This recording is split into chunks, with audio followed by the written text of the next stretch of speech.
Bienvenidos entonces nuevamente a todos. Gracias por participar en la segunda conferencia de gestión empresarial.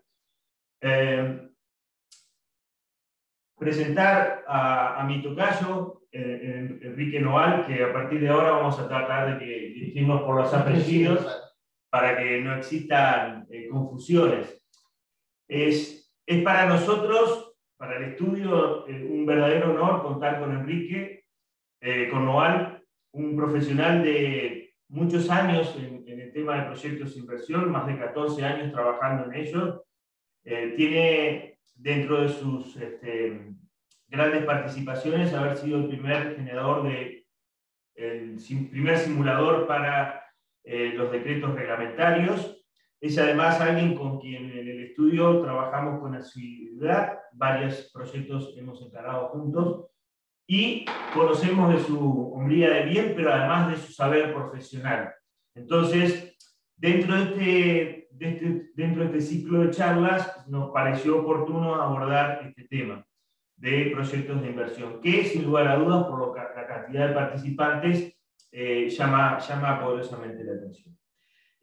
Comentarles que la dinámica va a ser la siguiente. Ustedes pueden participar, están en este momento todos silenciados, ustedes pueden participar con consultas e inquietudes a través del chat que nos van a ser enviadas a nosotros para que al final de la presentación va a haber una instancia de preguntas en donde, en función de la administración del tiempo, vamos a tratar de evacuar a todos los colegas y empresarios que nos acompañan. De forma tal, entonces, que en la temática de esta segunda charla va a estar centrada en el decreto 278 del 2020, en donde el fenómeno de proyectos de inversión que data de mucho tiempo atrás, estamos hablando, Noal, desde... El 2007 fue la primera reglamentación de la ley. Exactamente, la primera reglamentación. Ha habido un cambio, un énfasis particular, atendiendo un poco a la realidad que la economía del Uruguay se presentaba, una fuerte caída de la inversión y, por otro lado, una necesidad de empleo fruto de las condiciones económicas del país y la pandemia. Entonces, este decreto pone énfasis en eso, en la necesidad de que existan nuevas inversiones en el país, pero un foco muy fuerte en el tema del empleo, ¿verdad, Enrique? Correcto. Eso es lo que... El espíritu de este nuevo decreto apunta a eso, básicamente, a reactivar el tema de la inversión y con énfasis en la creación de nuevos puestos de trabajo. Hablaremos entonces a lo largo de esta charla de cuáles son los indicadores principales atentos a este nuevo régimen, cuáles son los proyectos de inversión que son elegibles y algún tópico específico de regímenes específicos que existen y particularidades que siempre están en pos de la generación de inversión. Si nos da el tiempo, y esto dependerá un poco de la evolución y no queremos abusar de los asistentes, podremos llegar a ver algunos ejemplos concretos en donde se puede visualizar cómo se lleva adelante un proyecto de inversión. Así que, Noal, bienvenido a tu casa. Muchas gracias. Un placer escucharte y bueno, la presentación es toda tuya. Bueno, muchas gracias y gracias a ustedes por acompañarnos. La presentación.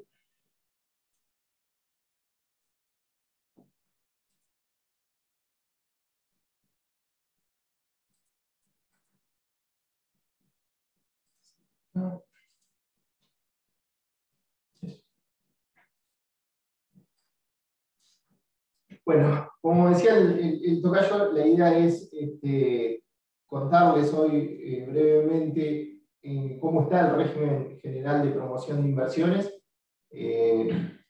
con los cambios que surgieron el año pasado, con el decreto 268, y contarles también que ya hubo algunos ajustes desde que se emitió hasta la fecha. Sí, obviamente no fueron sustanciales, pero en algunos casos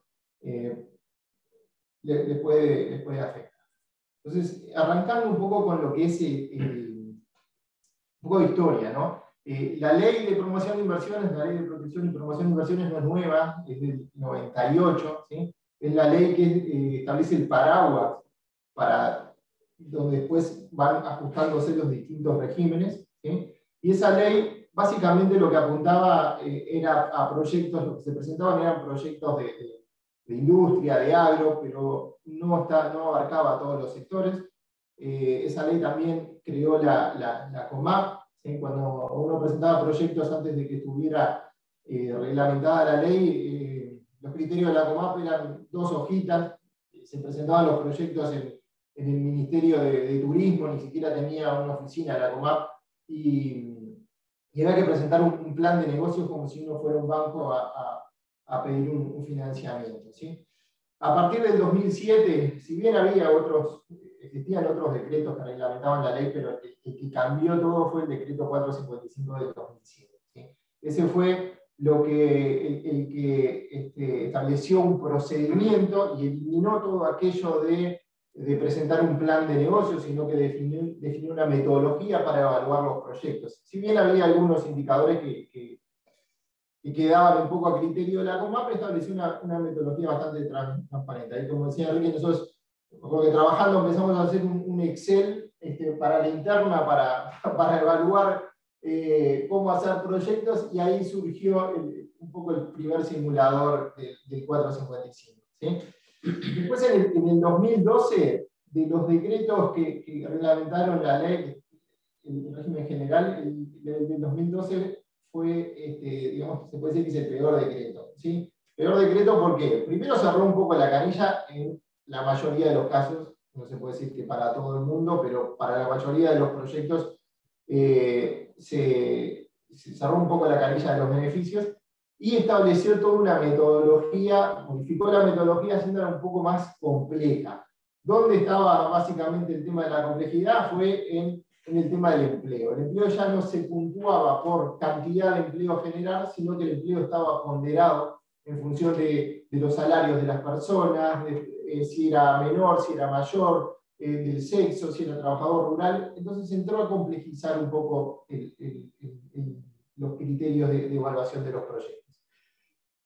En el 2018, con el decreto 143 y si uno grafica, por ejemplo, la inversión extranjera directa o todos los indicadores relacionados con la inversión, veíamos en una caída abrupta de la inversión.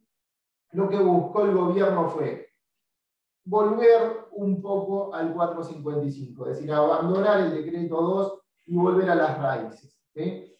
Igual el decreto 143 no quedó ahí en un camino intermedio. Y llegamos al 2020 con el decreto 268 de ese año.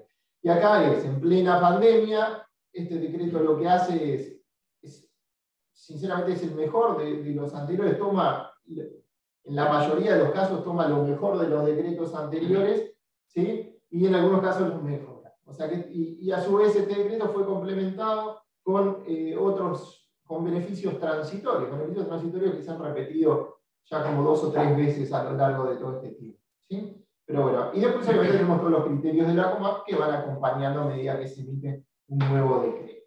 ¿Sí?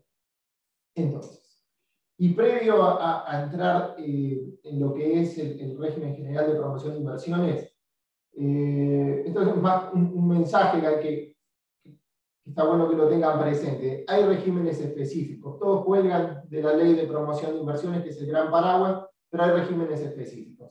Entonces, frente a una decisión de invertir, lo primero que hay que hacer es analizar por qué régimen me conviene ir. En algunos casos, por ejemplo, en el caso de construcción y venta o arrendamiento de inmuebles, que es un régimen que se ha promocionado mucho en el último año, y bueno, en algunos casos, si yo construyo para vender, por ejemplo, bueno, ahí no me queda otra que ir por el régimen específico, no puedo ir por el general. Pero en algunos casos uno puede evaluar por cuál ir, si conviene ir por el régimen general o por el régimen específico, obviamente si le aplica. ¿Sí? Entonces, solo a los efectos de enumerarlos o de mencionarlos, está el régimen, como decía, el de construcción de inmuebles, que inicialmente se llamó de gran dimensión económica.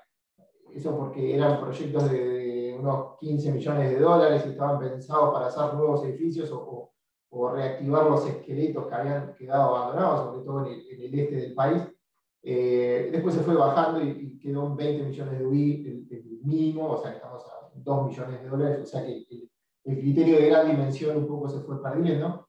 Tenemos otros regímenes para construcción de estacionamientos o parking. Tenemos uno nuevo también que salió en el 2020 sobre la construcción o inversiones en residenciales para adulto mayor. Tenemos un decreto para energías renovables, para centros compartidos. Hay otros más. Algunos de estos decretos han ido perdiendo vigencia, ¿sí? Pero, de vuelta, el mensaje es: analicemos los regímenes específicos a ver si hay alguno que aplique y analicemos el régimen general frente a una decisión de inversión. ¿Sí? Eso, perdón, Noval, eso es bastante importante porque lo vamos a ver sobre el final. Frente a la posibilidad de un proyecto, lo primero que el primer sí o pregunta o if que tenemos que poner es: ¿aplica en un específico o vamos por un genérico? Okay, sí, correcto. Exacto. Y en realidad yo diría un paso antes. Frente a una decisión de voy a invertir, exacto, tener presente que puede haber beneficios fiscales. ¿Sí? Y después entrar a ese análisis. Entonces, ya metiéndonos en el régimen de promoción de inversiones. Son como 3 pilares del régimen. Y volviendo un poco a lo que hablábamos recién. Primero es, tengo que hacer inversiones. ¿Sí? ¿Inversiones en qué? Por ahora, en términos generales, en activo fijo. ¿Sí? No entran inversiones en capital de trabajo y tampoco vamos a ver que por ahora no entran en intangibles. Tengo que asumir determinados compromisos. ¿Sí? Lo que llaman los indicadores o los objetivos. Y de la combinación de la inversión y los compromisos que yo asumo, tengo exoneraciones fiscales. ¿Sí? Aplica a quienes, a todos los sujetos pasivos de IRAE, independientemente del giro o la actividad que tengan. ¿Sí? Y acá voy a tomar una frase de un ex ministro de Economía que dijo una vuelta: el régimen de inversiones no hace negocios rentables. Es decir, tiene que haber un negocio rentable para poder ponerle arriba el régimen de promoción de inversiones y, obviamente, rentabilizar o aumentar el retorno de esa inversión. Pero si no tengo un negocio rentable, es difícil que el régimen, no es una decisión, no es tajante, pero es difícil que o pierde un poco de fuerza el régimen de promoción de inversiones si no tengo rentabilidad. ¿Sí? Perdón, la importancia de esta cadena de hechos que se dan concomitantemente, ¿no? Como tú decías, lo primero es la inversión en sí misma. Lo que el proyecto hace es maximizarte ese retorno de la inversión una vez que lo analizas. Pero también no es menor el segundo de los indicadores que tú decís, de los compromisos, dado que a posteriori va a ocurrir la parte de cumplimiento. Hay que brindar una información de que lo que se dijo, la empresa se comprometió a hacer, lo va a estar cumpliendo. Claro, eso es como un contrato que tiene la empresa con el Estado. El Estado te da determinadas exoneraciones a cambio de que hagas inversiones y de que cumplas con lo que decís que vas a cumplir. Es decir, con determinados indicadores que ahora los vamos a ver. ¿Sí? Sigamos. Entonces, entrando ya bajando, haciendo un poco de zoom del régimen. Lo primero es la inversión. ¿Sí? ¿Qué inversión es calificable o qué inversión es elegible? Vimos que era, en términos generales, activo fijo. Ahora vamos a ver qué implica eso, porque no todo el activo fijo es elegible. Por un lado tenemos los bienes muebles, ¿sí? Destinados a la actividad de la empresa, que estén ubicados en Uruguay y con valor mínimo individual de 500 UI. Esto fue un cambio con respecto al régimen anterior. Y acá hablamos del total del rubro, es decir, si yo voy a comprar o voy a presentar como inversión elegible, no sé, las sillas de la oficina, si la silla vale 100 UI, pero compro 5 sillas, bueno, eso es elegible. Si comprara una silla de 100 UI, no es elegible porque el mínimo individual es de 500 UI. ¿Sí? Y dentro de este punto también se excluyen los vehículos que no son utilitarios, ¿sí? Con algunas excepciones, ¿sí? Y los bienes muebles destinados a la casa habitación. Otro punto son las mejoras fijas, excluidas también nuevamente los destinados a la casa habitación. acá un comentario no entra como inversión elegible la compra, por ejemplo, de un inmueble, la compra de un terreno, si solo las mejoras, la remodelación o la construcción. Y puede ser en inmuebles propios como pueden ser en inmuebles de terceros. Ahí lo que tiene que haber es un contrato de arrendamiento, eventualmente uno de, por ejemplo, un comodato, con un plazo mayor a 3 años a la fecha de presentar el proyecto. ¿Sí? Después, otra inversión que entra es el tema de los plantines y los costos de implantación de árboles y arbustos frutales plurianuales, ¿sí? Que se incurran en el año 0. ¿Sí? Después, esto es nuevo en este régimen, los vehículos de pasajeros con motorización exclusivamente eléctrica, ¿sí? Con algunas condiciones. Esto tiene un límite temporal, es hasta agosto del 2023. Y acá es uno de los cambios que hubo con respecto a la versión original. Allá por diciembre, cuando todo el mundo es la zafra de los proyectos de inversión, mucha gente presentó proyectos con vehículos de pasajeros. Y la Comap, o el Ministerio, se dio cuenta de que había un exceso de proyectos, incluyendo vehículos de pasajeros, y en realidad ahí fijó un primer tope, ¿sí? Le fijó un 25% del monto total del proyecto, es el tope para los vehículos eléctricos de pasajeros y para los autos eléctricos. ¿Sí? O sea, ese es un primer tope que surgió allá por diciembre. ¿Sí? Y después los bienes incorporales o los intangibles, inicialmente esto estaba en el 455 y dejaban incluir el software, después lo sacaron y nunca más definieron los bienes incorporales o bienes intangibles. Es decir, que por ahora no es elegible ningún intangible. Y ponemos el tema del plazo de inversión. Se puede incluir en un proyecto de inversión inversiones que yo vaya a realizar en los próximos 10, dentro de los 10 ejercicios siguientes al de presentación, ¿sí? O inversiones ejecutadas, es decir, facturadas dentro del ejercicio que presento el proyecto, o 6 meses, obviamente el mayor de los dos. Si cierro ejercicio en diciembre y voy a presentar el proyecto en noviembre, tomo 11 meses, si estuviera en febrero, tomo 6 meses para atrás. ¿Sí? La segunda pata, el tema de los beneficios de los proyectos. ¿Cuáles son los beneficios a los que se pueden acceder con el régimen general? Generalmente, y el más importante, es la exoneración de IRAE, ¿sí? Que se va a determinar como un porcentaje del monto de inversión que presente en el proyecto, de la inversión elegible, y voy a poder usar ese beneficio en base en un plazo determinado, ¿sí? Que tiene toda una metodología que ahora lo vamos a ver. Después tengo la exoneración del impuesto al patrimonio. Los bienes muebles van a estar exonerados por toda su vida útil, ¿sí? con criterio fiscal. La obra civil por 8 años si está en Montevideo y 10 años si se radican en el interior del país. Después, otro de los beneficios es la exoneración de tasas y tributos a la importación de aquellos bienes que son declarados no competitivos con la industria nacional, por la Dirección Nacional de Industrias, es decir, no tiene que haber fabricación nacional, puede haber un distribuidor, yo voy y se lo compro al distribuidor, ese bien, si yo lo importo directamente, va a estar exonerado de las tasas y tributos porque no compite con la industria nacional. ¿Sí?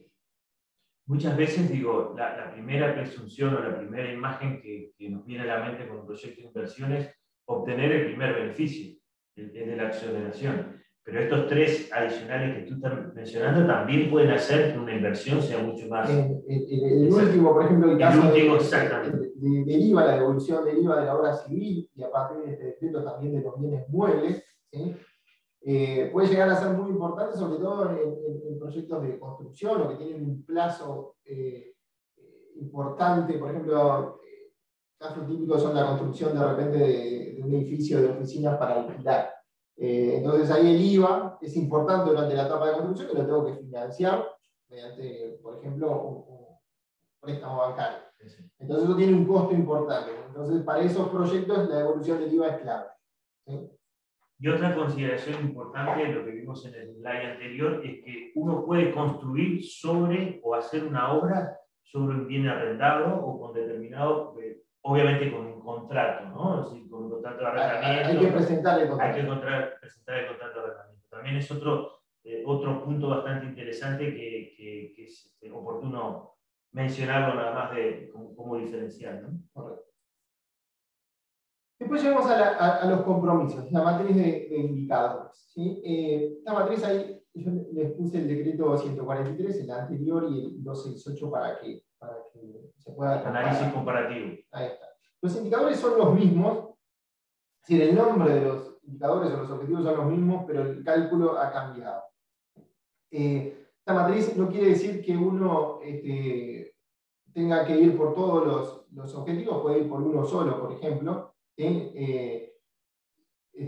Y cada uno de estos objetivos van de 0 a 10, salvo descentralización, que el mínimo es 4, y tienen un ponderado. ¿Sí? Y como pueden ver ahí, el empleo, y un poco lo que hablábamos al inicio, el empleo pasó de 40 a 50%, ¿sí? Es el que pondera más ahora. ¿Sí? Entonces tenemos, de indicadores tenemos empleo, descentralización, incremento de las exportaciones, tecnologías limpias, inversiones en investigación, desarrollo e innovación, y un indicador sectorial que va a depender del tipo de proyecto que sea. Es decir, los proyectos de comercio y servicios son evaluados por el Ministerio de Economía y Finanzas, los de turismo por turismo, los de agropecuaria son por el Ministerio de Ganadería, y los de industria por el Ministerio de Industria. ¿Sí? Entonces, según cómo sea el proyecto, la actividad a la que se dedique la empresa, va a tener un indicador sectorial que va a poder optar por distintos indicadores que se plantean. ¿Sí? Y un tema importante, para obtener derecho a los beneficios, es decir, para que haya un proyecto de inversión, tengo que tener un punto ponderado. ¿Sí? Ese punto ponderado, por lo menos el mínimo, lo tengo que obtener con indicadores que no sean de centralización. Es decir, no me van a dar puntos por ubicarme, no sé, en Colonia, por ejemplo, que es uno de los que tiene mayor puntaje por descentralización. Tengo que obtener por lo menos un punto ponderado en el resto de los indicadores. ¿Sí?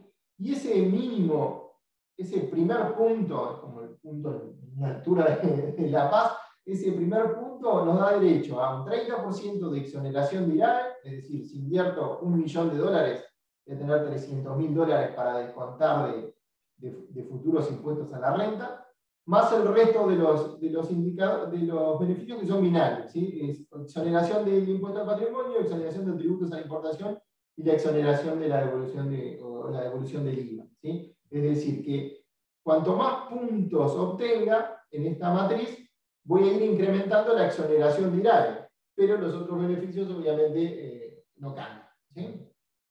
Entonces, entremos ahora a analizar cada uno de estos indicadores. El primero de ellos es el de empleo, y como dijimos es el que más puntúa. ¿Sí? Se calcula como la diferencia entre la situación actual, ahora vamos a ver qué es la situación actual de empleo de la empresa, y se compara con el empleo que va a tener la empresa en los próximos 3 ejercicios, que también después vamos a precisar qué es eso de los 3 ejercicios.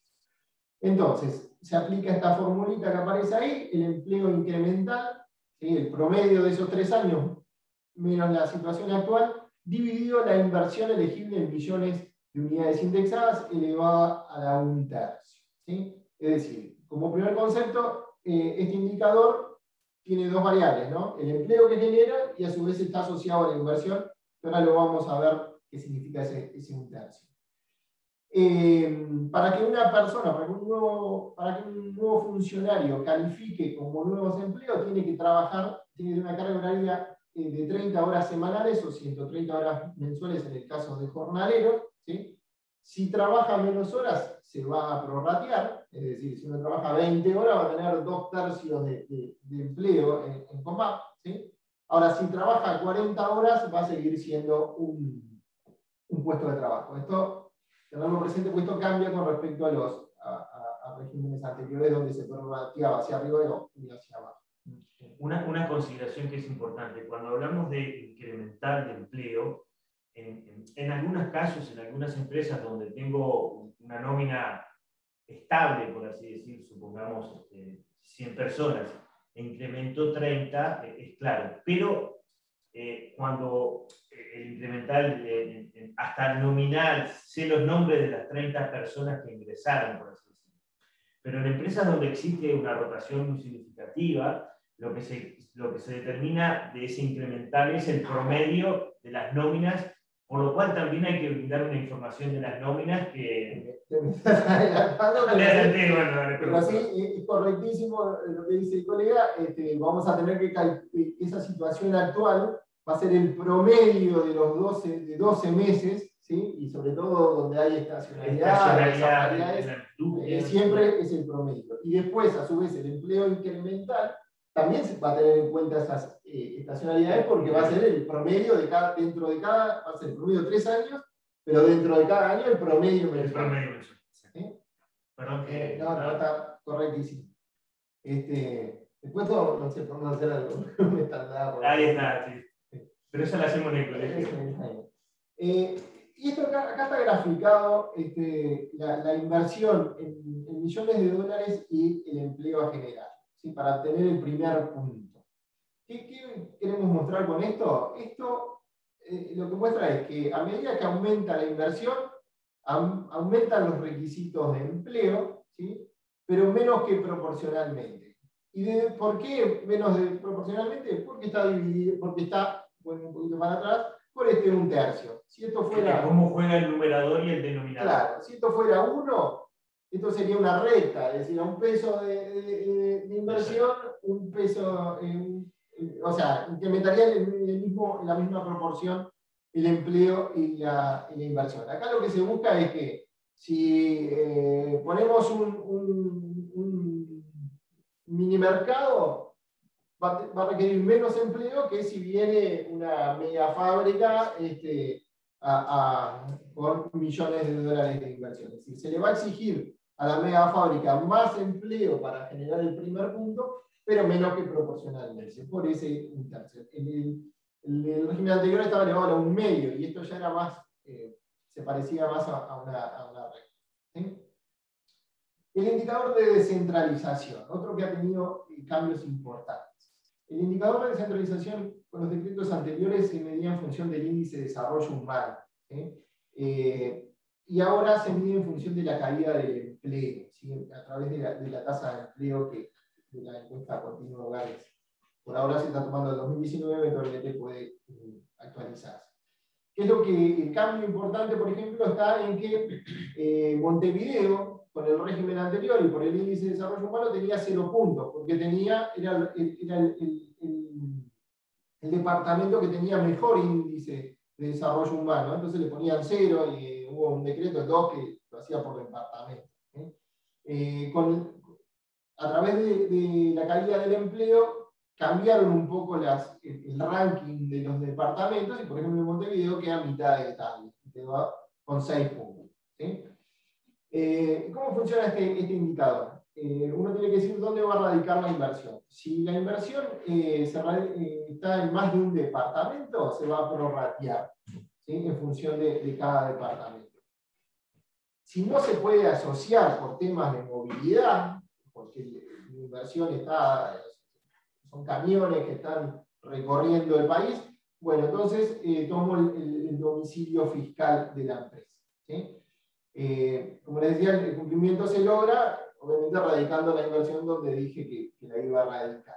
Y hay algunos criterios especiales para el sector de turismo, ¿sí? En base es decir, según las categorías una categoría de hoteles o de empresas turísticas, según si se radican en Montevideo, Punta del Este, Costa Atlántica, el departamento de Rocha, Ciudad de la Costa, Ciudad de Colonia y Termas, tienen un ponderador, tienen puntajes distintos de descentralización, ¿sí? Pero para determinados hoteles que brindan servicios por encima de lo normal. No entramos en esto por un tema de tiempo, ¿sí? Pero si alguno tiene un proyecto hotelero, acuérdense de eso. Otro de los indicadores es el de las exportaciones, que también tuvo un cambio en su metodología de cálculo. las exportaciones van a estar, tienen una lógica parecida al del empleo, es decir, se compara la situación actual con el promedio de los próximos 3 ejercicios. ¿Sí? Entonces, dependiendo del monto de inversión del proyecto que presente, por ejemplo, si presenta un proyecto menor o igual a 3,5 millones de UI, $400.000 más o menos, si incremento mis exportaciones en $75.000, voy a tener un punto. Y por cada 37.500 adicionales, voy a ir teniendo puntos adicionales hasta el máximo de 10. ¿Sí? Entonces, según el monto de inversión del proyecto, son los requisitos para el primer punto y los requisitos para puntos adicionales. Y en el caso, nuevamente, el sector turístico tiene primero, se consideran exportaciones todo lo que es la facturación a no residentes, y a su vez, si me comprometo, por ejemplo, a $1 millón de incremento de exportaciones, ese $1 millón se va a multiplicar por 2,62, ¿sí? Por un factor que lo que mide es la relación de lo que gasta un turista cuando llega al país versus lo que gasta en alojamiento. ¿Sí? O sea que ahí tiene un plus adicional el sector turístico. Otro de los indicadores también muy utilizados es el de tecnologías limpias. Tecnologías limpias que se calcula como generas un punto por cada 5% de participación en el total invertido. ¿Sí?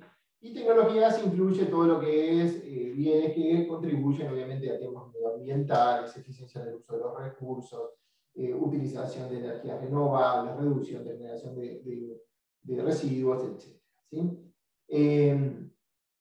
Un tema importante, si lo que estoy haciendo es haciendo inversiones para cumplir con la normativa local o departamental, nacional o departamental, bueno, ahí no me van a dar puntos por cumplir la normativa. Ahora vamos a ver que si estoy por encima de esas exigencias, ahí sí pueden calificar esas inversiones como tecnologías limpias. Las inversiones se deben ejecutar hasta los 3 ejercicios siguientes al de presentación, ¿sí? Y tienen que estar afectados a la empresa durante por lo menos 3 ejercicios a partir de su adquisición. Y acá hay 2 listados, ¿sí? Uno que es taxativo, que incluye inversiones en riego, en vehículos eléctricos, luminarias LED, para iluminación exterior, hay varios ítems que figuran en ese listado, que si uno hace inversiones en alguno de esos ítems, va a entrar como tecnología, va a calificar como tecnologías limpias. Y después hay un listado 2, que el listado 2 no es taxativo y lo que dice es, bueno, puede haber inversiones que califiquen en alguno de estos conceptos, pero son inversiones potencialmente calificables, ¿sí? Computables. No es como en el listado 1, donde si yo hago inversiones en riego, seguro que va a entrar como tecnologías limpias. Y ahí en el listado 2 habla de ejemplos como eficiencia energética, reciclaje de residuos, economía circular, eliminar o reducir la exposición a factores ambientalmente peligrosos en el lugar de trabajo, etc. Para que un bien califique en el listado 2, hay que hacer una cuantificación del impacto de ese bien con proyecto y sin proyecto. ¿Sí? ¿Qué significa esto? Es decir, hay que comparar el efecto que tiene ese equipo, por ejemplo, en el ahorro de energía, ¿sí? Versus la tecnología que se usa en la línea base. ¿Qué puede ser la línea base? Puede ser la normativa nacional o departamental, como dijimos. Por ejemplo, me exigen que hasta determinada cantidad de emisiones de generación de residuos, y yo con esta inversión estoy por encima de esos estándares, o lo que es la tecnología habitual en la industria. Entonces ahí lo que hay que hacer es una memoria de cálculo y presentar información adicional que justifique que ese bien está por encima de lo que es la línea base. ¿Sí? Otro de los indicadores es el de investigación, desarrollo e innovación, ¿sí? Que se calcula de la misma forma que el de tecnologías limpias. A dar un punto por cada 5% de participación en inversión en I+D+I sobre el total de inversión. Entonces acá hay que separar lo que es I+D, investigación y desarrollo, que es todo trabajo creativo llevado a cabo en forma sistemática dentro de la empresa para incrementar el volumen de conocimientos y su aplicación. Y por otro lado tenemos innovación. Innovación que puede ser en productos o servicios y en procesos. Y en productos es el lanzamiento de un producto tecnológicamente nuevo o significativamente mejorado, o en procesos que son nuevos métodos de producción. Esto obviamente tiene que ser algo que no exista en el país para calificar como innovación, ¿sí? Al igual que en el caso de tecnologías limpias, se tienen que ejecutar durante los 3 ejercicios siguientes al de presentación. Y acá un cambio que tuvo este decreto, ¿sí? ¿Qué pasaba antes? Si yo presentaba un proyecto que era innovador, me daban los puntos. Si mañana, sea la misma empresa o la de Barla venía y querías invertir en lo mismo, ya no era innovador. El que se va innovador era el primero. En este caso, se amplió y dijo, bueno, si al segundo proyecto, o sea, dentro del año posterior, va a tener el 70%. Y dentro de los proyectos que se presenten hasta el segundo año, el 30% del puntaje. O sea, que le da la opción de que no solo el primero tenga el puntaje, incluso dentro de la misma empresa, ¿no? A veces pasaba que traía una maquinaria que era innovadora y me daban el puntaje. Y al año siguiente quería traer la misma maquinaria, por más que nadie la tuviera, ya no era innovadora. Y ahora sí. Y después tenemos los indicadores sectoriales, que, como les decía, dependen del ministerio que evalúa el proyecto. ¿Sí? Hay que elegir por qué indicador voy a ir. Pero hay 2 excepciones que aplican a todos los proyectos. Uno es el de mejora en la empleabilidad del personal, ¿sí? Y lo que se busca es capacitar a los trabajadores. ¿Cómo se mide? Es el porcentaje del gasto de capacitación, ¿sí? Respecto al total de remuneraciones en el promedio del cronograma de cumplimiento, es decir, en los 3 años. Ahora vamos a ver cómo se llega a eso. Y un cambio del mes pasado es, el segundo punto, es el porcentaje de cantidad de empleados capacitados respecto al total de capacidad de personal de la empresa. Esto es nuevo, esto salió el mes pasado. Entonces, si el promedio, por ejemplo, el promedio de lo que gasto en capacitación dividido el promedio de lo que gasto en remuneraciones está entre 1,5 y 3%, voy a tener 3 puntos. Si estoy entre 5, si estoy entre 3 y 5, voy a tener 5 puntos, si estoy más de 5, son 10. Esto no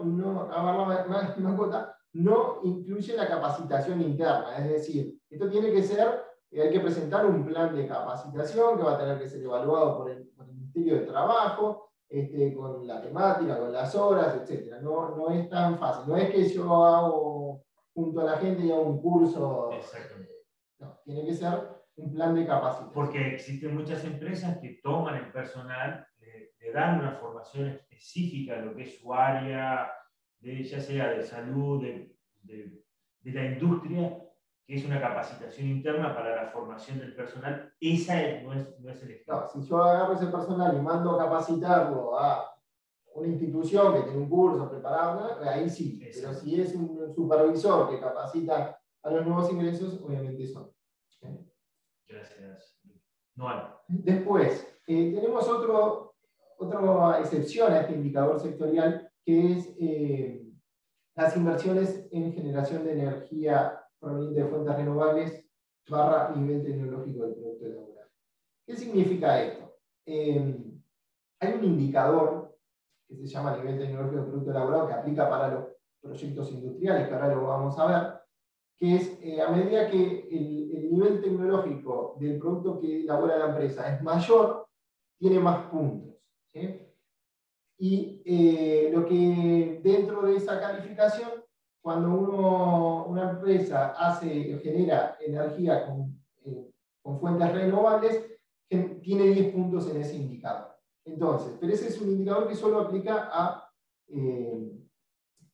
proyectos industriales. Entonces, la excepción viene porque si hay empresas, por ejemplo, de comercio y servicios, que invierten en fuentes de energía, en inversiones relacionadas con la generación de energía de fuentes renovables, ahí puede aplicar por este indicador y computar por 10 puntos si es solo la inversión en ese tipo de inversiones. Si no, lo va a tener que ponderar.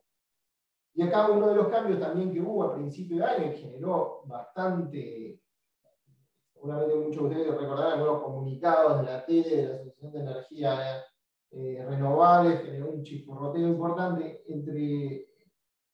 con la CONMAP, es que la CONMAP sacó una circular y cambió los criterios y puso un tope máximo a los paneles solares. Le puso un 20%, así como lo hizo con los autos eléctricos, hizo algo parecido con los paneles solares, es decir, que un proyecto de inversión no puede tener más de un 20% de paneles solares en el total de la inversión, y a su vez le agregó otro punto más que tiene que generar por lo menos 2 puntos ponderados en empleo.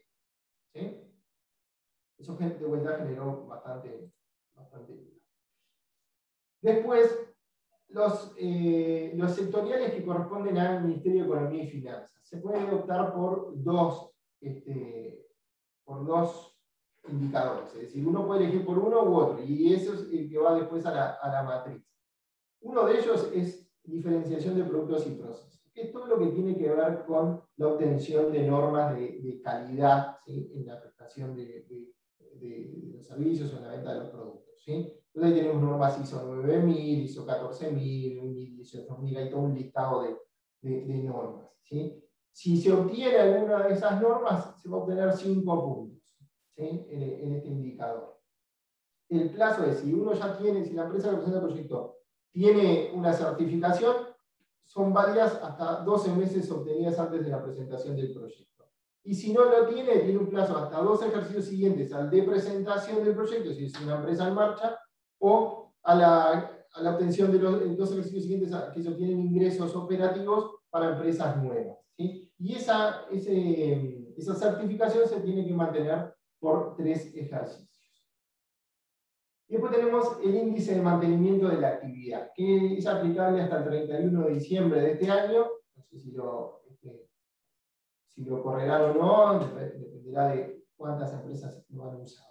Y lo que dice es, bueno, las empresas, esto siempre para comercio y servicios, ¿no? Las empresas, lo que se busca es compensar el costo que tienen en tarifas públicas, ¿sí?, en energía eléctrica, agua, comunicaciones, gas, etc. ¿Sí? Entonces este indicador se mide como la relación entre el costo, en esos 3, el promedio de esos 3 ejercicios que tengo en tarifas públicas, dividido en las ventas netas con proyectos, ¿sí?, en esos próximos 3 ejercicios. Si esa relación está entre 1 y 5, voy a tener un punto. Si esa relación está por encima, es una empresa que gasta mucho en tarifas públicas, por ejemplo, no sé, en energía eléctrica, en agua, lo que fuera, y está por encima del 60%, voy a tener 10 puntos. ¿Sí? Si no, estaré en alguno de las franjas internas. Obviamente uno, de vuelta, entonces tiene que comprometer a cumplir ese indicador, al gasto en tarifas y a las ventas. O sea, por experiencia, estos meses no ha sido muy utilizado, dado en estos momentos, en plena pandemia, proyectar ventas y proyectar costos de tarifas es más complicado. El Ministerio de Turismo, es decir, los proyectos turísticos, pueden optar por 2 indicadores. Uno que es servicios e infraestructuras y otro es la certificación de los edificios, la certificación LEED en edificios. De servicios e infraestructuras, es decir, te van a dar un punto por cada 5% de inversión en inversiones que están por encima de los estándares de la categoría, es decir, de las estrellas que tiene el hotel. ¿Sí? Un caso real, tenemos un proyecto de un hotel que queríamos poner, era un hotel 4 estrellas y queríamos poner la sala de conferencia. Y el ministerio nos dijeron, no, la sala de conferencia es un requisito para hoteles de 4 estrellas, entonces no nos dieron no pudimos puntuar por este indicador. ¿Sí? Entonces hay ejemplos, son salas de eventos, cines, teatros, canchas deportivas, etc. Es decir, resumiendo, son inversiones que están por encima de la categoría que tiene el hotel. Y dan un punto por cada 5% de esas inversiones sobre el total de inversiones. Y el otro es la certificación de edificios, la certificación LEED, que apunta a todo lo que es eficiencia energética, uso de energías alternativas, etc. ¿Sí? Son esos edificios que de repente tienen, no sé, el techo verde, que juntan el agua de la lluvia, etc. Y si obtienen una certificación LEED, va a tener 4 puntos. Si tienen una LEED Plata 6, LEED Oro 8 y LEED Platino 10 puntos. ¿Sí? El Ministerio de Ganadería, Agricultura y Pesca tiene 4 indicadores sectoriales. Nuevamente hay que optar por uno. Acá trabajo bastante en MEGAP. Uno de ellos son inversiones en adaptación al cambio climático, que es muy utilizado y es 1 punto por cada 5% de inversiones en adaptación al cambio climático sobre el total invertido. Y acá ejemplos son todo lo que hace a equipos de riego, gestión de agua, instalación de montes de abrigo y sombra, construcción de terrazas, etcétera, un listadito donde uno puede ver si tiene alguna de estas inversiones. Por ejemplo, en el caso de los equipos de riego, lo bueno que tienen es que califican en este indicador, la misma inversión tiene puntaje por este indicador, pero también por el de tecnologías limpias. Otro de los indicadores que es muy similar al que tiene el MEF es la diferenciación de productos y procesos, pero apuntando a certificaciones relacionadas con el sector agropecuario. Ejemplos son buenas prácticas agrícolas, producción forestal sustentable, producción de carne orgánica, etc. De vuelta también hay un listado que en principio está exático. Otro de los indicadores, este es nuevo, es el encalado de los suelos, ¿sí? Que lo que busca es ajustar la acidificación, ¿sí? De los suelos que se obtienen por el uso de fertilizantes, la erosión, etc. Lo repito un poco sin conocer mucho del tema, pero este indicador lo que busca es tratar de mejorar esa acidificación de los suelos, y para ello lo que tiene que hacer es, tiene que haber un estudio hecho por un laboratorio, ¿sí? Que esté registrado en el Ministerio de Ganadería, ¿sí? y donde conste que el pH del suelo es menor a 6. Luego se presenta el proyecto, ¿sí? Y una vez que se realiza toda la aplicación para mejorar el pH, a los 6 meses hay que presentar un nuevo estudio y obviamente tiene que haber mejorado el pH del campo para cumplir con el indicador. ¿Cómo se mide? Se mide 1 punto por cada 5% de participación en la inversión en encalado de los suelos sobre el total del proyecto. ¿Sí? Y otro de los indicadores, que acá es una de las pocas cosas que este régimen es peor que el anterior, es el indicador se llama contribución a las exportaciones del sector agropecuario. En el régimen anterior eran las exportaciones indirectas, pero las exportaciones indirectas en el régimen anterior estaba como parte de las exportaciones, y ahora como que lo bajaron de categoría y quedó en el sectorial. Entonces antes podía tomar este indicador como exportaciones y usar otro de los indicadores sectoriales. Ahora es parte de los sectoriales y tengo que elegir uno. ¿Qué es lo que busca, cuál es el objetivo de este indicador? ¿Qué es lo que pasaba antes? Si uno era un productor agropecuario, un productor de soja, que le vendía a una empresa en Nueva Palmira, y el que exportaba era esa empresa, el que tenía el indicador de exportaciones era el acopiador de los granos, pero no el productor. Entonces, con este indicador lo que se busca es que la producción, el productor local, mida cuáles son sus ventas incrementales, ¿sí? De alguno de estos productos, y esas ventas incrementales, un porcentaje se toma en cuenta como exportaciones. ¿Ese porcentaje de dónde surge? De los estudios del Ministerio de Ganadería, entre exportaciones y producción total a nivel de país. Entonces, por ejemplo, si yo soy un productor de soja y le voy a vender a Barla, que Barla es el exportador, mis ventas incrementales, el 93% se van a considerar exportaciones. Y ese nivel de exportaciones indirectas se aplica el mismo cuadro que vimos para las exportaciones. Según el nivel del monto de inversión del proyecto y según los requisitos para obtener el primer punto y los puntos adicionales. ¿Sí? Y llegamos al indicador sectorial del Ministerio de Industria y Energía, que tiene uno solo. ¿Sí? Acá no hay o se opta por este o no se obtiene puntaje en el sectorial. Como les decía, a mayor nivel tecnológico del producto elaborado, más puntaje. Entonces, por ejemplo, si yo soy un productor que lo que fabrico, no sé, químicos y pinturas, voy a obtener 7 puntos en este indicador. Si hago una inversión y genero energía de fuentes renovables y un parque eólico, tendría 10 puntos en el indicador. Ahora, si lo que soy un frigorífico que solo vendo carne, bueno, productos primarios 0 puntos. ¿Sí? Lo que les decía, el cronograma de indicadores. Es decir, los compromisos son de 3 ejercicios. ¿Sí? La situación inicial, que fue lo que me respondió Barla, son los 12 meses previos a la presentación del proyecto o 12 meses previos a la fecha de la factura de inversión elegible más antigua incluida en el proyecto. Es decir, si voy a ir por el indicador de empleo, puedo elegir, por ejemplo, los 12 meses, hago el promedio de los 12 meses previos a la presentación del proyecto, hago el promedio de los 12 meses previos a la factura más antigua incluida en el proyecto y comparo. Obviamente tomo el menor de los dos para hacer la situación inicial. Y eso se va a comparar contra el promedio de los próximos 3 ejercicios.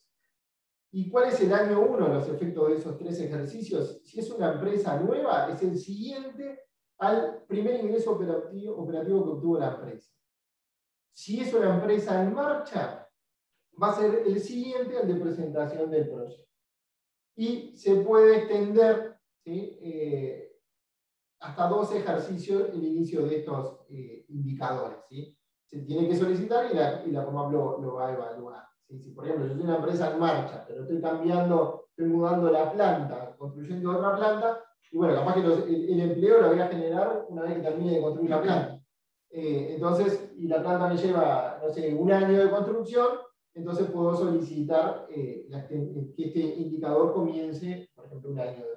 Esto que tú mencionas es muy importante, porque cómo encajar el proyecto en un marco temporal que podemos llegar ahí hasta un año para atrás, de acuerdo a qué posición nos pongamos, o hace un año o 6 meses hacia atrás, ¿no? Estas son las inversiones. Las inversiones. Las inversiones que podemos incluir. Estos son los indicadores, ¿no? Esto, por ejemplo, de vuelta, si yo voy a incrementar las exportaciones, bueno, sumo 12 meses para atrás, y esa es mi situación actual, y la comparo contra el promedio de los próximos 3 ejercicios. Y la diferencia es el incremental que después van al cuadrito, a la forma. ¿Sí? Bueno, ¿cómo es el porcentaje que obtenemos? El mínimo es un 30, ya lo hemos visto, y el máximo es un 100. ¿Sí? No se puede obtener más del 100% de la inversión en exoneración de IRAD. Entonces la formulita es esta. Si yo tuviera 10 puntos ponderados, son 10 menos 1, 9, esto me da 1 por 0,70, más 0,30, 100% de exoneración. Si yo tuviera un punto, todo el primer factor me da 0, más 0,30, 30%. ¿Sí? Una cosa buena, que de vuelta toma lo mejor de los decretos anteriores, la tasa es plana, la tasa de IRAE, en lugar de pagar el 25%, voy a pagar el 2,5%, es decir, me van a exonerar el 90% del impuesto durante todo el plazo que me den. Ahora vamos a ver cómo se calcula. ¿Sí? Y la exoneración no va a poder superar el máximo del 100% de la inversión ejecutada. ¿Sí? Entonces, en el primer cuadro que tenemos acá, simplemente puse algunos, los puntos pueden ser con decimales, yo simplemente les puse acá para que tengan una idea. Un punto equivale a 30%, 5 puntos equivale a un 61% de exoneración, 10 puntos equivale al 100% de exoneración. Y por otro lado tenemos el plazo. ¿Cómo se calcula el plazo? Con esta formulita que está ahí. Los puntos que obtuve en la matriz, menos 1 dividido 9 por el límite por tramo menos 4, cerramos paréntesis, más 4. ¿Qué significa esto? En esta calculito, estas fórmulas medias complicadas, es el plazo mínimo siempre va a ser de 4 y el plazo máximo va a depender del monto de inversión. Es decir, para proyectos menores a 3,5 el límite máximo es del 16.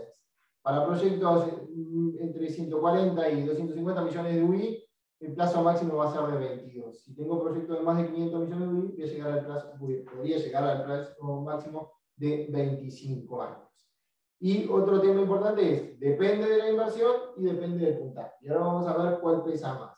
Exactamente, porque ahí como decía un profesor viejo en castellano antiguo, es la instancia de pienso que se tiene que poner en el momento de elegir entre la exoneración y el plazo. Sí. Bueno, a veces el plazo es clave. A veces, el plazo. Mientras charlábamos, preparando un poquito la charla, yo decía, los parques eólicos, cuando surgió el boom de los parques eólicos, de repente tenían 60-70% de exoneración, pero un parque de 50 mil era 100 millones de dólares, y al final se les vencía el plazo y usaban, no sé, el 10, el 11%. ¿Por qué? Porque eran proyectos que tienen mucha amortización de esa inversión y estaban muy apalancados, muchos gastos financieros, y entonces no generaban la renta suficiente para absorber ese 60 o 70% de la plazo. Entonces el plazo era clave. Y un tema no menor es que se puede suspender el plazo por hasta 2 ejercicios, a solicitud de la empresa, y pueden ser consecutivos o no. Es decir, que si un año tuve pérdida o simplemente tuve un resultado menor, no lo puedo suspender el uso de este plazo. Y acordémonos que siempre tengo, es decir, este plazo empieza a regir a partir de que genero renta fiscal, es decir, con un máximo de 4 años. Es decir, puedo tener hasta 4 años de pérdida, a partir del año 5 empieza a correr el plazo. ¿Sí? Acá es lo que veíamos, esto está graficado. Arriba tiene el puntaje que va de 1 a 10, y abajo en el eje de las I tienen los montos de inversión. ¿Sí? Entonces, como ven, aumenta el plazo a mayor inversión, pero es mucho más fuerte los puntos que se generan. ¿Sí? Es decir, un proyecto que pasa de menor a 3,5 millones de UBI, de un punto a 5 pasa de 4 a 9 años, pero una inversión de menos de 3 millones de UBI a 140 millones de UBI pasa de 9 a 11 años. ¿Sí? Obviamente el óptimo se da con mayor inversión y mayor puntaje, pero pesa mucho más el puntaje para aumentar el plazo. ¿Sí? Bueno, ¿estamos bien? Temas de beneficios transitorios. Importante tener en cuenta que todavía rigen beneficios transitorios que obviamente mejoran los beneficios que se obtienen. Las inversiones realizadas entre abril del 2020 y el 31 de marzo, es decir, hasta el 31 de marzo del 2021, se van a computar por el 150%. Es decir, que si obtuve 30% de exoneración, y supongamos que invertí todo antes del 31 de marzo, va a ser 30 por 1,5 que me genera de beneficio. Y después se sacó un nuevo decreto con beneficios transitorios que iban hasta entre el 1 de abril y el 30 de septiembre de este año. Esas inversiones computan por el 130%. ¿Sí?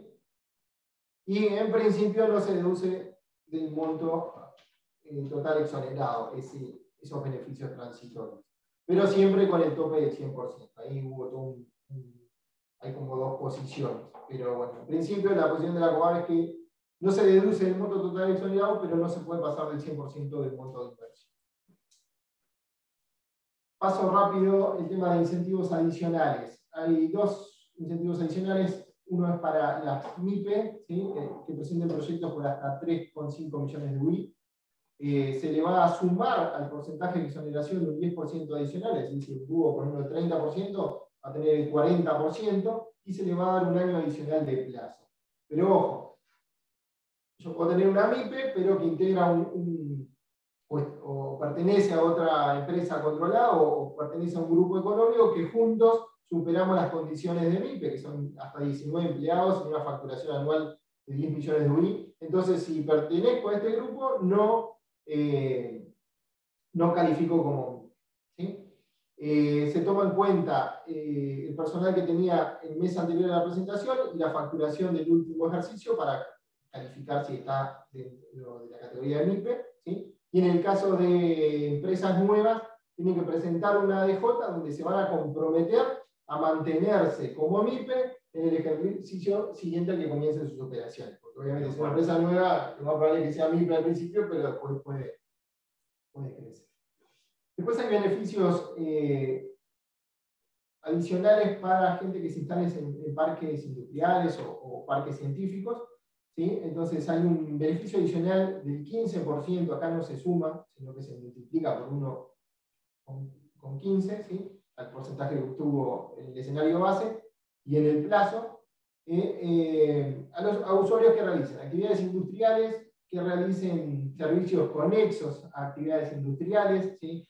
Almacenaje, acondicionamiento, fraccionamiento, etc. Para empresas que realicen generación de energía solar térmica y o fotovoltaica, actividades de valorización y aprovechamiento de residuos, y en áreas de tecnología de información, comunicación y biotecnología. El resto tiene un 5% adicional, no un 15%. Y a su vez, para los que realicen actividades industriales o actividades conexas, pueden obtener la exoneración de aportes patronales por los empleados que genere el proyecto, por los 3 años del compromiso del indicador, y siempre que las personas trabajen a full dentro del parque. ¿Sí? Bueno, hay una matriz simplificada. Vimos que hay una matriz general, uno puede ver por qué indicadores puede ir, o puede optar por una matriz simplificada que solo toma en cuenta la generación de empleo. ¿Sí? Entonces, de vuelta, tenemos el mismo cuadrito con las franjas de inversión, y si, por ejemplo, voy a hacer un proyecto de 7 millones de UI, para obtener el primer punto tengo que generar por lo menos 5 empleos. Y para puntos adicionales se va sumando 2. El puntaje que se obtiene, según los puntos que se obtengan, si obtengo un punto voy a tener 42% de exoneración y 5 años, si tengo 8 voy a tener 63 y 7, y si obtengo 10, 69 y 7.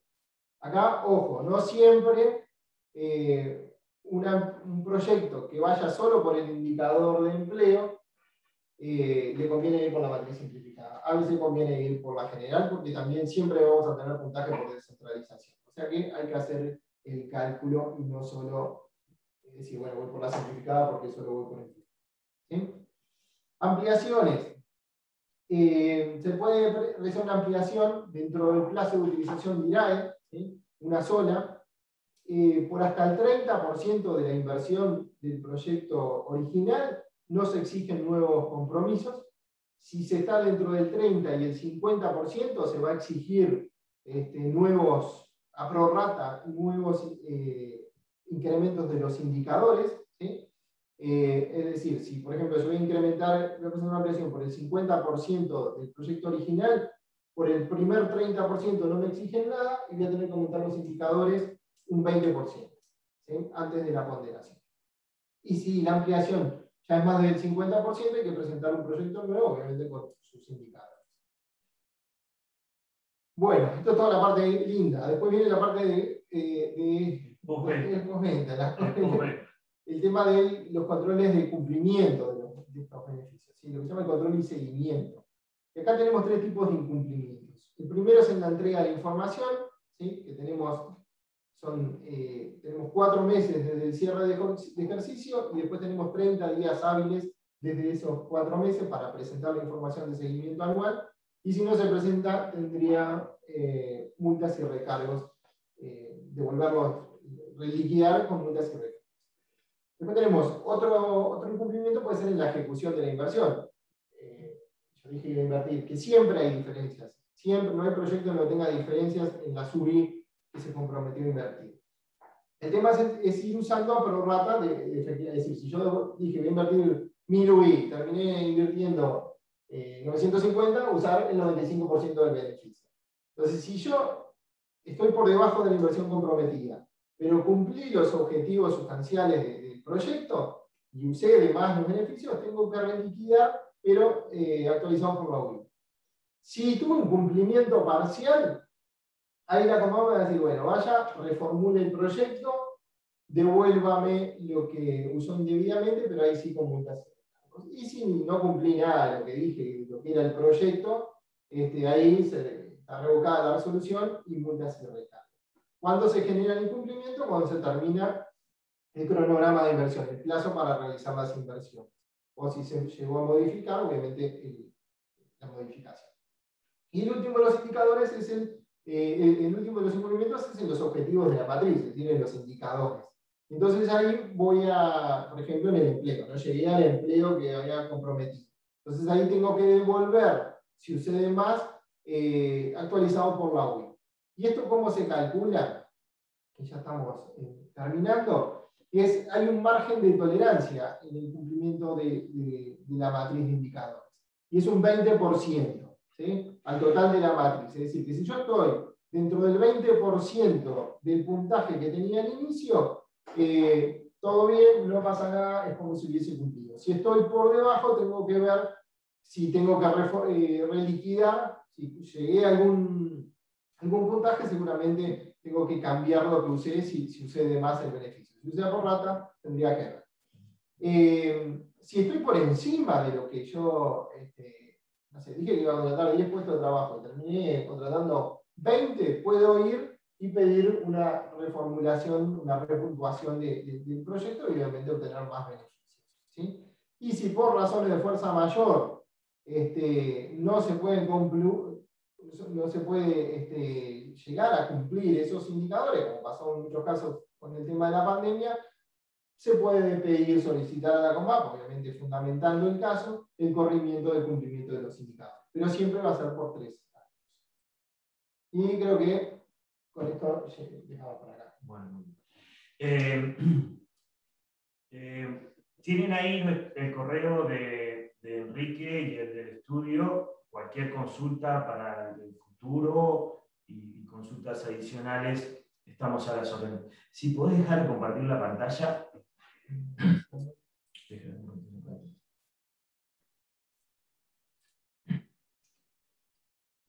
Bien. Intentando hacer un raconto de todo esto, sin lugar a dudas, el tema de proyectos de inversión requiere como distintas instancias de análisis. La primera, a nivel empresarial, que la empresa se encuentre frente a una inversión. El análisis de la posibilidad de hacerlo nos lleva a un primer paso a considerar si esa inversión es elegible y qué indicadores voy a tener. Luego de presentado y realizado esa instancia de análisis, viene una segunda. Ver en qué marco de exoneración y qué marco de plazo me sirve dentro de la matriz para hacerlo. ¿Verdad? Y todo eso, durante todo ese tiempo, lo importante y lo alerta que uno tiene que estar por las constantes actualizaciones que van surgiendo en un marco temporal, a veces de 2 o 3 meses, que me pueden impactar en ese análisis que estoy haciendo. Ha pasado que en el medio de presentación de un proyecto saca una circular la COMAP y cambia algunos criterios y obviamente entonces, ahí está. Una primera instancia de... Me pasó puntualmente en diciembre, proyectos con autos eléctricos listos para presentar y la COMAP fijó el tope del 25% y fue de un día para el otro y bueno, proyectos que no pudieron vivir. Entonces, exactamente. Hay una instancia del pienso del proyecto, de la inversión como tal, un análisis propio de la rentabilidad y de la conveniencia, en dónde ingresa la exoneración y qué plazo me conviene. Estar siempre constantemente analizando las actualizaciones de COMAP, las circulares y todo lo demás, para ver, porque hay cierta percepción de hacer proyectos por hacer proyectos en sí mismo, pero creo que hay una instancia significativa de piensos en el momento de hasta ampliar, no ampliar, ver qué me conviene, no me conviene. No es como una fábrica de chacinados, ¿no? A ver, se simplificó el tema con respecto a lo que les decía de que había que presentar un plan de negocio. Ahora hay que llenar una serie de planillas y formularios. Pero igual hay que analizar el régimen vigente y la realidad de la empresa. ¿Para qué? Para maximizar los beneficios, pero a su vez para que la empresa no se comprometa. A ver, uno puede tener, vos me decís, quiero presentar un proyecto que tenga el 100% de exoneración, yo te presento un proyecto que tiene 100% de exoneración. Después capaz que no podés cumplirlo y tenés que devolverlo. pero siempre uno puede llegar al 100%, pero acá la clave es analizar la realidad de la empresa, a lo que se puede comprometer y el régimen. Y entre los dos, maximizar dada a esa realidad, ¿no? Exactamente, porque yo iba a ese tema. El análisis de la inversión es legible, qué indicador voy, luego analizo qué tipo de exoneración, qué plazo tengo. Pero no hay que olvidarse del postventa, de ese seguimiento de información que uno tiene que entregar en el proyecto de... A ver, incluso hasta largo plazo, yo tenía proyectos, empresas grandes, frigoríficos, que de repente planificamos las inversiones de 3, 4 años para adelante. Y entonces combinamos proyectos con ampliaciones, ¿para qué? Para que en el largo plazo la tasa efectiva de impuestos de la renta de la empresa fuera menor. Exactamente. Por chat tenemos una consulta de Diego Rodríguez que nos dice, con respecto a beneficios para PYME, ¿puede una empresa cumpliendo las condiciones de presentar en el año 2021 un proyecto bajo este régimen y luego en el año 22 presentar un nuevo proyecto bajo el mismo beneficio de PYMEs? Sí, a ver, las pymes, mientras mantenga, mantenga la condición, menos de 19 empleados y una facturación menor a 10 millones de UI, y mientras presente proyectos que en el año sumado no pasen los 3 millones y medio de UI, puede presentar, es decir, vos podés presentar un proyecto hoy de 3 millones de UI, y el año que viene otro de 3 millones de UI, y obtener los mismos beneficios adicionales por mí. Bien, Marcelo nos pregunta, ¿cómo sería el cálculo de exoneración de superposición de proyectos? Uno bajo el régimen del decreto 143 y otro sobre el decreto 268. El cálculo de superposición de proyectos es bastante complicado. Hay toda una circular que establece la metodología de esa superposición de proyectos. Por las dudas que alguno no tenga claro, es sobre todo cuando son proyectos que tienen distintas tasas de exoneración. Esa circular surgió cuando estaba el 455. El 455 exoneraba la mitad del plazo, el 90%, y después iba subiendo la tasa. Entonces, si yo tenía dos proyectos con distintas tasas, se superponían, entonces, ¿a qué tasa utilizo? Entonces, la metodología es bastante complicada, hay que seguirla, pero tiende a usar siempre la tasa menor, del proyecto que tenga tasa menor. Es decir, si tengo una que pago el 10% y en el otro pago el 2,5%, seguramente voy a terminar pagando el 2,5%. Pero hay que analizarlo. Gracias, Marcelo, por la pregunta. Javier nos consulta, ¿la exoneración de tasas y tributos de importación solo depende de la Cámara de Industria? Es decir, ¿algún miembro de la Cámara de Industria lo declara competitivo nacional y es suficiente para perder el beneficio? No, a ver, primero el que lo declara es la Dirección Nacional de Industria. Pero, no obstante eso, el trámite se hace en la Cámara de Industrias. Es decir, antes de presentar el proyecto, uno va y le presenta a la Cámara, bueno, estos son los bienes que yo voy a importar. ¿Sí? Cuando la Cámara dictamina entre sus socios, ¿sí? Consulta entre sus socios, y los socios dicen si hay o no fabricación nacional. Primer punto, si te sale que no es competitivo en la industria nacional, vos podés hablar con el proveedor y decirle, mirá que mi viene de esta forma, y ver si el proveedor capaz que entendió mal o la información no fue suficiente, capaz que el proveedor entiende que yo esto no lo puedo hacer y lo rectifica. ¿Sí? Entonces, ahí se emitiría una nueva constancia. Pero aún así, si sale observado, es decir, dicen que hay fabricación nacional, en realidad el que dictamina si hay o no fabricación nacional es la Dirección Nacional de Industria. Y les pongo un caso concreto. Una empresa tenía una licitación pública, que la licitación requería determinada certificación de calidad de las inversiones. ¿Qué inversiones? Para no decir nada. Pero el propio pliego de la licitación requería esa certificación de esas inversiones. ¿Qué pasó? Había un proveedor local que hacía la misma inversión que se requería, pero no tenía la certificación. Se habló con el proveedor que no, que yo lo hago. Bueno, se hizo La Cámara de Industria sacó un dictamen donde decía que había fabricación nacional de ese bien, se habló con Dirección Nacional de Industria, se planteó el tema y Dirección Nacional de Industria fue en contra de la Cámara de Industria. No es lo normal, generalmente coincide, pero Dirección Nacional de Industria es la que termina diciendo si hay o no fabricación nacional. En ese caso nos dio la razón. Muy bien. ¿Alguna otra consulta? No, no tenemos. Bien. Algunas consideraciones sobre el final y el cierre. En primero, estuvimos en un nivel de audiencia de 75 personas. A todos, muchísimas gracias por participar en esta instancia de capacitación que estamos generando desde Gestión Empresarial. Por otro lado, dos consideraciones finales. Estamos abiertos desde el estudio a que nos propongan distintas instancias de capacitación que ustedes crean conveniente. Tenemos tres tópicos que inicialmente ya nos han planteado, del tema laboral, del tema del costo laboral, consultas sobre el tema fiscal, dónde me corresponde hacer la tributación, dependiendo un poco de la variable de mi facturación, mi empresa, etcétera, etcétera. También tenemos alguna propuesta referida a todo lo que es información para la gestión, en donde, bueno, como estudio nos caracterizamos como diferencial. Así que si ustedes tienen alguna propuesta, con gusto, comparte el equipo con los freelance que trabajan con nosotros, estamos a su entera disposición.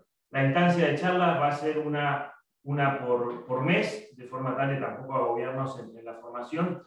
Recordarle además que esta es la segunda instancia, ya tuvimos la primera charla que fue referida a la CIT 190 con el doctor Pablo Durán, referida al tema de acoso laboral y sexual en los lugares de trabajo, y que dicha charla está disponible en nuestro canal de YouTube. Como último punto también, les invitamos a que aquellos que deseen ver nuestro sistema de automatización de registros contables, es decir, eliminar la digitalización de los registros contables, hacerlo en forma automática, tenemos la solución a través de ARC, en donde se elimina la digitación, cero error en la digitación, optimización fiscal, evitar todo lo que sean reprocesos. Nos pueden contactar también para que le hagamos una demo del sistema que tenemos, un sistema que es totalmente seguro, totalmente web, y que es algo que varias veces lo mencionamos, un sistema desarrollado por contadores en donde los sistemas trabajan para nosotros. Es decir, nosotros ponemos las condiciones del desarrollo y que sin lugar a dudas es una herramienta que nos ha potenciado a nosotros como estudio y a muchos colegas, arriba de 40 colegas, estudios contables y empresas que tienen este sistema. Así que, Enrique, para finalizar, muchísimas gracias, Noal, para finalizar, muchísimas gracias por estar acá en tu casa, en Gestión Empresarial. Como siempre, un verdadero placer compartir contigo esta instancia. Y bueno, a todos quienes nos acompañaron, gracias por acompañarnos y nos vemos en la próxima charla. Muchas gracias y bueno. Hasta pronto. Perdón, tienen el correo en el chat de nuestro estudio de Enrique Noal por consultas puntuales y todo lo que ustedes deseen. Así que muchas gracias a todos. Gracias. Chao, chao.